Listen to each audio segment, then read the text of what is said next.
আফগানিস্তান আবারও কেঁপে উঠেছে। রবিবার গভীর রাতে পূর্বাঞ্চলের কোনার প্রদেশে ৬ মাত্রার শক্তিশালী ভূমিকম্প আঘাত হানার পর মুহূর্তেই ধ্বংসস্তূপে পরিণত হয় গ্রামগুলো। পাহাড়ি এলাকার ঘরবাড়ি মাটির তৈরি হয়, অধিকাংশ ঘর মুহূর্তেই ধসে পড়ে। সরকারি হিসাব অনুযায়ী এখনো পর্যন্ত প্রাণ হারিয়েছেন ৮১২ জনেরও বেশি। তবে স্থানীয়রা বলছেন এই সংখ্যা আরও বাড়তে পারে, কারণ এখনও অনেকেই মাটির নিচে চাপা পড়ে আছেন। ক্ষতিগ্রস্ত এলাকায় পৌঁছানো বড় চ্যালেঞ্জ হয়ে উঠেছে উদ্ধারকর্মীদের জন্য। ভাঙা রাস্তা, ধসে পড়া সেতু, বিচ্ছিন্ন যোগাযোগ ব্যবস্থা সব মিলিয়ে হেলিকপ্টারের উপর নির্ভর করতে হচ্ছে সেনা ও ত্রাণ সংস্থাগুলোকে।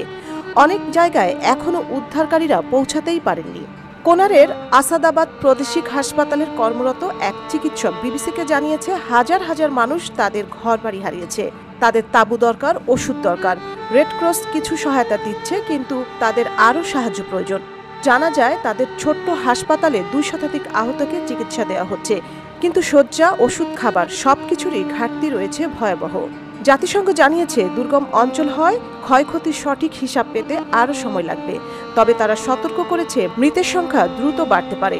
সংস্থাটি আন্তর্জাতিক সম্প্রদায়ের কাছে জরুরি আহ্বান জানিয়েছে, রাজনৈতিক মতপার্থক্য দূরে সরিয়ে যেন এখনই মানবিক সহায়তা পাঠানো হয়।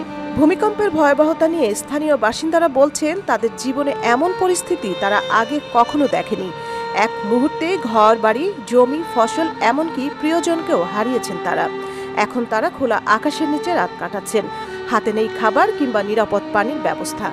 বিশ্বজুড়ে নানা দেশ সহায়তার প্রতিশ্রুতি দিলেও কার্যত ত্রাণ পৌঁছাতে দেরি হচ্ছে। ক্ষতিগ্রস্তরা বলছেন, প্রতিটি মুহূর্তে তাদের জন্য এখন লড়াই করে বাঁচতে হচ্ছে। পাহাড়ের নিচে চাপা পড়ে থাকা মানুষ, ভেঙে যাওয়া ঘরবাড়ি, হাহাকার আর আর্তনাদ সব মিলিয়ে আফগানিস্তান যেন আবারও দাঁড়িয়ে গেছে এক মহা বিপর্যয়ের সামনে।